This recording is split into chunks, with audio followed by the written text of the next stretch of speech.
Euzubillahimineşşeytanirracim. Bismillahirrahmanirrahim. Elhamdülillah ve salatu ve selamu ala Resulillah thumma amma ba'd. Esselamu aleyküm ve rahmetullahi ve berekatuhu. Dünyanın her qaysı yerlerinde yaşayatkan Şarkı Türkistanlık halkımız, vatanımızdan kelyapatkan her xil video, her xil avaz, her xil yalveriş, beçarılık, özünün açqağıllığı, ballarının açqağıllığı, toğırlık, her xil nal feryat çekken videolarını, avazlarını anlap, hemmimizin köngli qattiq yarım oldu.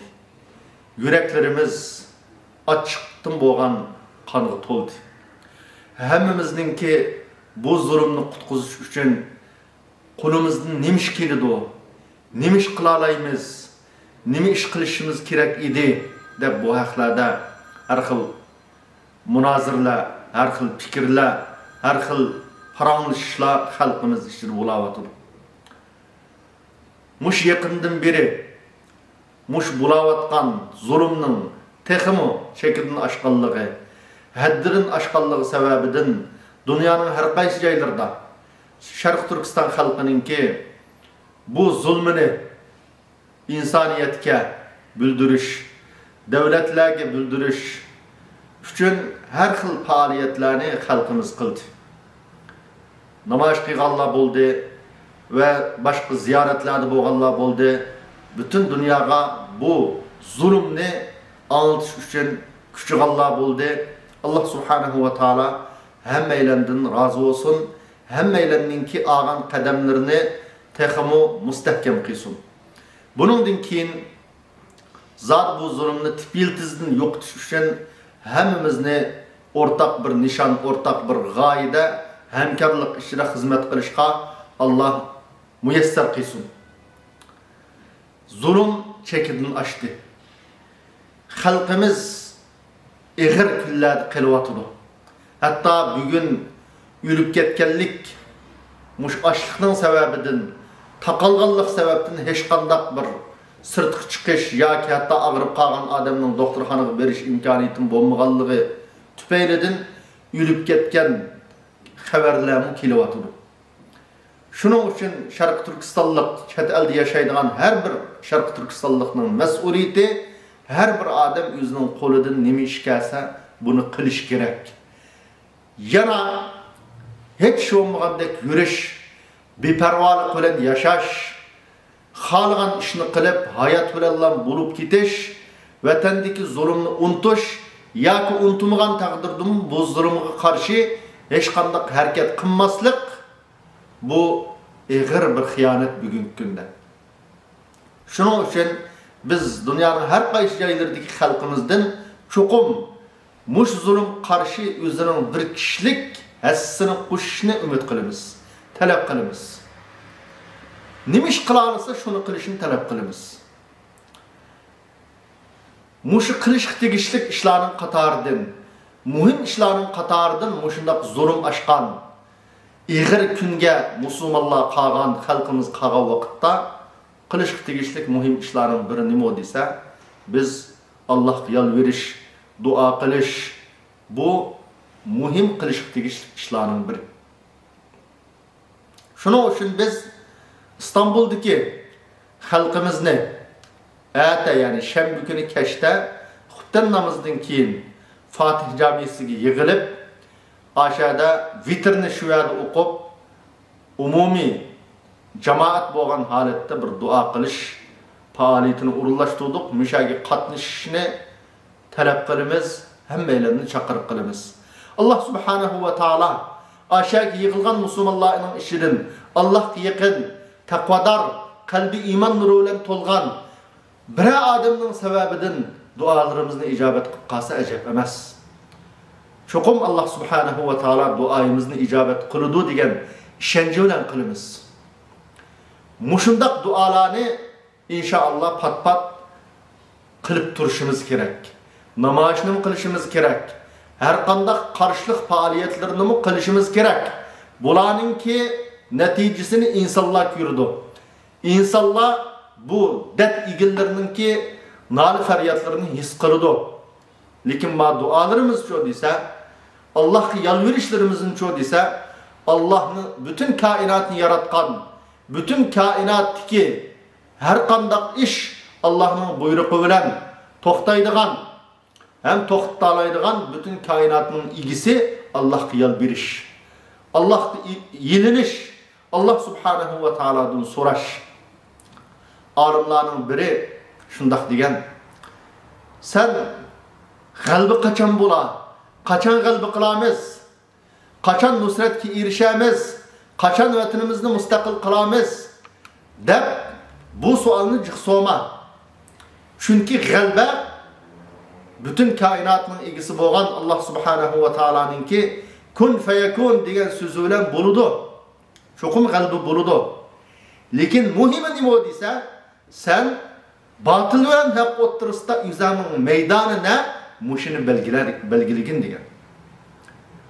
Yani zalim, kafir, batıl taraf. Vatanimizni bosib olgan zalim bu batıl taraf.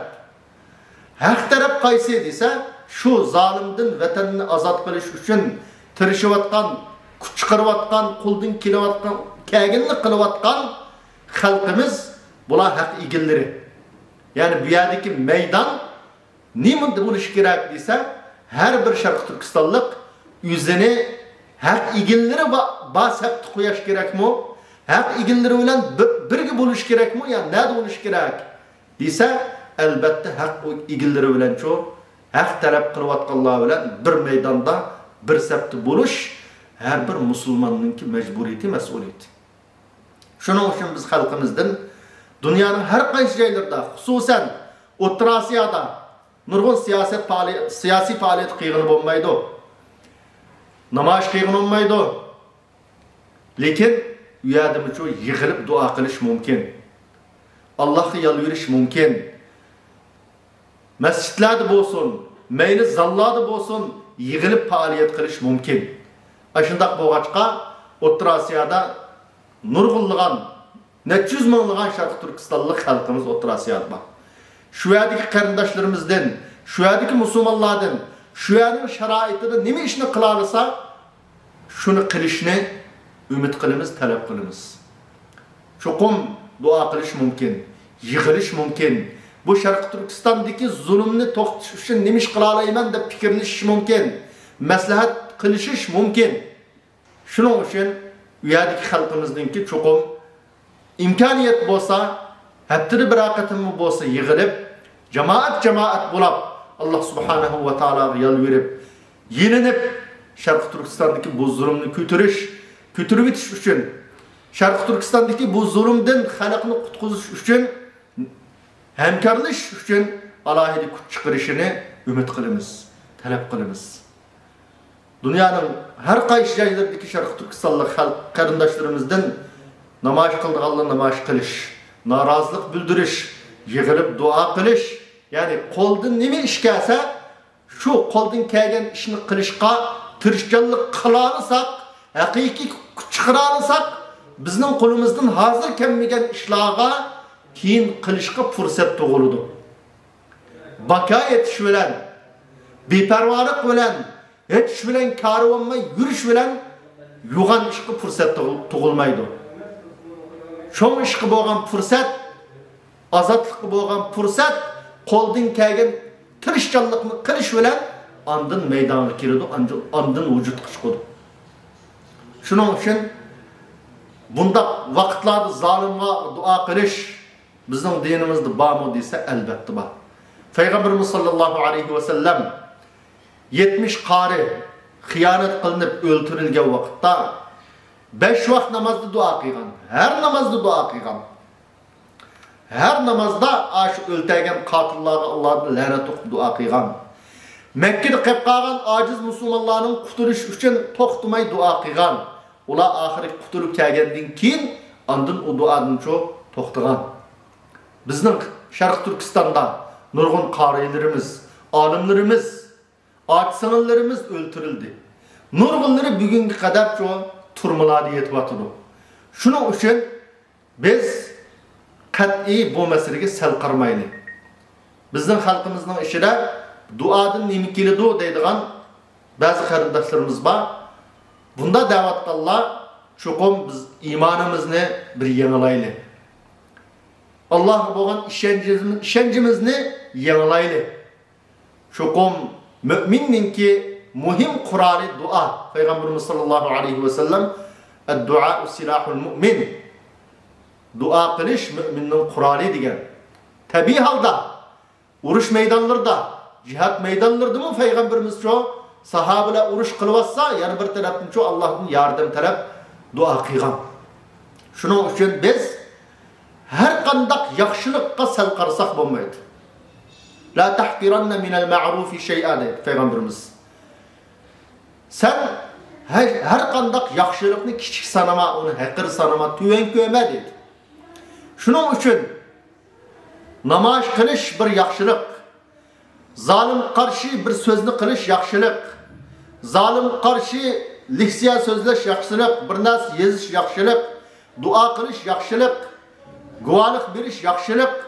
Yani komünistlara karşı her kandak bir iş kıysak bu şu yaxşılıkның qatarına kirdi. Şunun için ben hiç kılmay oturup iş kılıvatqanlarını temizlediğin yoki bunların işlerini yaratmaydigan işni qilmaydi xalqimiz. Özümüz bir kişi kasb qo'shaylik qilaoladigan ishqa cho'qim shu vaqtda biz andin cho'ng ishlarni vujudga chiqara olamiz. Çoğu işini vücut çıkarışının yolu küçükten başlaş. İnsan özgü çıkış için bugünkü günde mesela şutuğuyla çıkan adam birinci vakıfından çıkıdı. Bina çıkan adam pellempeyle çıkıdı. Küçük çıkanı bulmaydı. Nurgun çok iş küçük kadem bilen başlanıdı. Biz hayatımızda dünya tarihi karısak mı? Emniyet muşu. Şunun için bütün halkımızdan Allah kılı olan işencimizni yanılaş, imanımızını yanılaş, etidik faaliyetke umum yüzlük yığılıp Allah subhanahu ve ta'ala birlikte hemimiz yalveriş, Allah yeliniş, Allah subhanahu ve ta'ala'nın yardımını tileş, bu her bir Müslümanın mesuliyeti, mecburiyeti. Bundak digenlik biz her daim dua kılıplam oltasak burudu digenlik emez. Bunu bundak hata çunuvanmayla karındaşlar. Biz duanı mı kılımız, namazını mı kılımız, cihatını mı kılımız inşallah Allah subhanahu ve ta'ala fırsat ve şeraitini yaratıp vergen vakitte. Lekin hemmisi geço teyyar turuşumuz, kılalıgan işini hazırdan başlap ço, kılışımız, manı bu İslam'ın bizi körsetken yolumuş o. Allah subhanahu ve ta'ala bütün Şarkı Türkistan halkını zulümni hakiki tunuyduğun, zalimni tunuyduğun, zalime karşı koludan neymiş gelse şunu kılışkı irade bağlayduğun hakiki iradeli kişilerin katarından kıysun.